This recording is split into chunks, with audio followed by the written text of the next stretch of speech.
जो भी बीमारी होती है और ख़ास तौर पर प्राइमरी क्रॉनिक प्रोग्रेसिव बीमारियां, प्राइमरी का मतलब है कि जिनके पीछे कोई और बीमारी नहीं होती, वो ख़ानदानी तौर पर चल रही होती हैं, और क्रॉनिक का मतलब है कि जो तादेर रहती हैं, पता नहीं कब ठीक होंगी, कभी कभी ऑटोमेटिक रिमिशन भी हो जाती है, तादेर रहती हैं।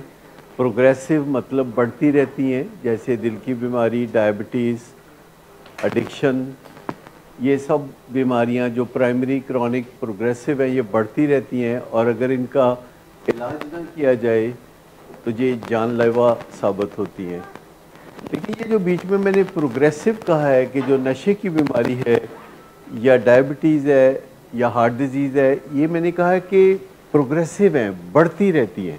एक मिसाल उसकी ये भी है कि एक पेशेंट जिसने नशा छोड़ा और 10 साल के बाद उसने दोबारा नशा किया, क्या 10 साल के बाद जब उसने दोबारा नशा किया तो इस 10 साल में जबकि वो नशा नहीं कर रहा था तो उसकी बीमारी बढ़ रही थी कि नहीं? कैसे, थोड़ा वजाहत करें कि 10 साल उसने नशा नहीं किया पर उसकी बीमारी बढ़ रही थी जब वो नशा नहीं, यानी नए सिरे से जब आपने स्टार्ट किया तो जो तबाही थी उसकी स्पीड वो नहीं थी जो पिछली दफ़ा थी। जब 3 साल में जहाँ पहुँची थी अब 2-3 महीने में वहाँ पहुँच गई थी। ठीक, तो इसका मतलब ये है कि तमाम प्राइमरी प्रोग्रेसिव डिजीज़ के बारे में आपको पता है कि ये अंदर ही अंदर बढ़ती रहती हैं और हमें दोबारा जब भी अपने आप को आजमाने का शौक़ चढ़ाता है तो हमें पता चलता है कि ये बीमारी उस दौरान भी बढ़ रही थी जिस दौरान मैं नशा नहीं कर रहा था। मतलब कि जिस्म के अंदर नशे के साथ झगड़ा करने की जो सलाहियत है वो उस दौरान भी बढ़ रही थी। आपको पता है कि नशे की बीमारी ये है कि आपका जिस्म नशे के साथ झगड़ा करने पे उतर आता है। किसी गलत फहमी की बुनियाद पर जिस्म लड़ाई झगड़ा करने पर उतर आता है, मनशियात के साथ या शराब के साथ, और उस झगड़े में नशा खो जाता है। उस झगड़े में जो मज़ा है महसूस नहीं होता और कई दफ़ा लोग शुरू में कहते हैं कि पता नहीं क्या बात है, अब नशा करते हैं तो उसमें बरकत नहीं रही। ऐसे अल्फाज या मिलते जुलते कॉन्सेप्ट कभी आपने बोले कि पता नहीं नशा मिलावट वाला है या इसमें बरकत नहीं रही, खालस नहीं है, सामान सही नहीं, लड़ाई रहती है डीलर के साथ भी के, या कुछ ना कुछ ऐसी बात जहन में आती है, ये ख्याल नहीं आता कि मेरे अपने जिस्म में कोई गड़बड़ हो सकती है। ये जो बात होती है कि जो मसला हमारे अंदर होता है तो हम उसको अपने अंदर तलाश करने की बजाय बाहर कहीं तलाश करते हैं। मसलन मसला जैसे महंगाई का मसला है तो वो हमारे अंदर होता है लेकिन हम हमेशा उसको बाहर तलाश कर रहे होते हैं। यानी असल मसला ये है कि कुछ लोगों की आमदनी कम होती है लेकिन उनको लगता है कि महंगाई बहुत है।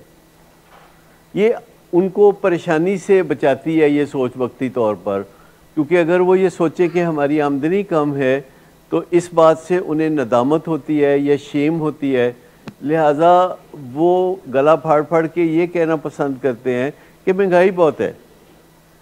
लेकिन साइंस कहती है कि जो चीज़ एक बंदे को अफेक्ट करती है और दूसरे बंदे को वो अफेक्ट नहीं करती, one man's meal is another man's poison and vice versa, कि जो बंदे एक बंदे के लिए जो जहर है दूसरे बंदे के लिए वो तरियाक कैसे है। आपको लगता है ना कि महंगाई जो होती है जैसे कुछ लोगों को तड़पाती है मुआशरे में और वो सड़कों पे नारे लगाते नज़र आते हैं, लेकिन कुछ लोगों को इससे एडवांटेज है। 2-4 दिन पहले मेरी एक ऐसे शख्स से मुलाकात हुई, कहते जी मौजा लगी हैं ये, exactly that's what he said. और वो बहुत बड़े कारोबारी थे और उन्होंने कहा कि जब भी स्पाइक आती है, महंगाई की स्पाइक आती है, उनको किसी ना किसी तरीके से एडवांटेज होता है। और आपके इर्द गिर्द भी जो लोग हैं, बहुत से लोग ऐसे हैं जिनको महंगाई बिल्कुल अफेक्ट नहीं करती। जैसे रेडी पे सौदा बेचने वाले یا کوئی ڈھابا چلانے والے یا کوئی پرچون کی دکان چلانے والے، ان کو مہنگائی بالکل بری بھی نہیں لگتی، افیکٹ بھی نہیں کرتی. ویسے کئی جاندے نے کہنے چ کوئی حرج نہیں، کہنے میں تو کوئی حرج نہیں، لیکن ان کو افیکٹ نہیں کرتی. لیکن یہ بندہ کوئی کہتا ملا ہے آپ کو کہ اصل میں میری آمدنی کم ہے. لیکن میں یہ کہہ رہا تھا کہ اگر ہم ڈینائل میں ہوں تو ہمیشہ ہم ایسی لینگویج استعمال کرتے ہیں. ہم کبھی یہ نہیں سوچتے کہ ہمارے جسم میں کوئی گڑبڑ ہو سکتی ہے جس کے نتیجے میں نشے کی بیماری ابھر کر سامنے آتی ہے. ایسا خیال ہمیں کبھی کیوں نہیں آتا کہ ہمارے جسم میں گڑبڑ ہے، ہمارا جسم اس نشے سے جنگ کرتا ہے، اس نشے سے جنگ کرتا ہے ہمارا جسم جو ہم خریدتے ہیں، اور ہمیں مزہ بھی نہیں آتا اور ہمیں کوفت ہوتی ہے، ہمیں ٹاکسنز ہوتی ہیں. اس کو ڈیزیز کانسیپٹ کہتے ہیں. سمپل سی بات ہے، اس کو ڈیزیز کانسیپٹ کرتے ہیں. اور یہ جو پرائمری کرونک پروگریسو النیسز ہوتی ہیں، اور اگر ان کا علاج نہ کیا جائے تو یہ جان لیوا ہوتی ہیں. یہ سیدھی صاف کھری بات ہے. لیکن ایک چیز ہوتی ہے جسے خود فریبی یا ڈینائل کہتے ہیں، اور ایک چیز ہوتی ہے جسے ڈیلوژن کہتے ہیں، اس کو گمراہی کہتے ہیں اردو میں. گمراہی یعنی اپنی سوچ کے دھاروں کو ایسی جانب لے جانا جس سے آگے بند گلی ملتی ہے. جی، تو دو چیزیں ہیں جو ہمارے لیے مسائل پیدا کرتی رہتی ہیں، ایک خود فریبی اور دوسری گمراہی.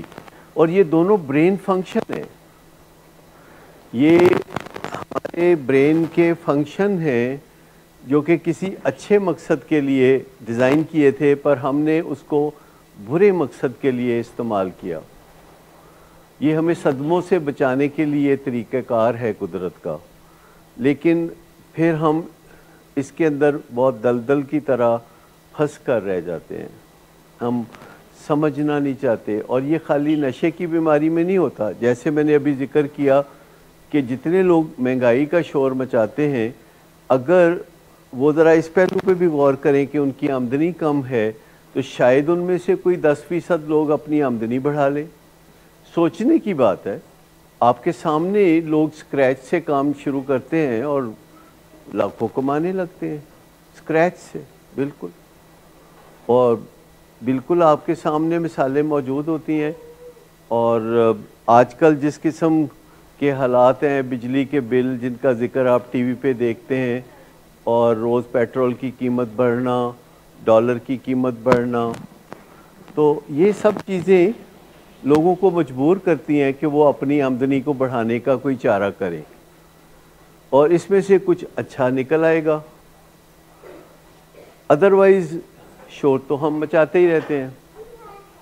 لیکن بعض اوقات ہوتا ہے کہ ہم کوئی بات کرتے ہیں جو کہ بظاہر ہمیں لگتا ہے کہ نقصان دہ ہے، لیکن بعد میں ہمیں پتہ چلتا ہے کہ وہ نقصان دہ نہیں تھی، ہمارے لیے فائدہ مند تھی.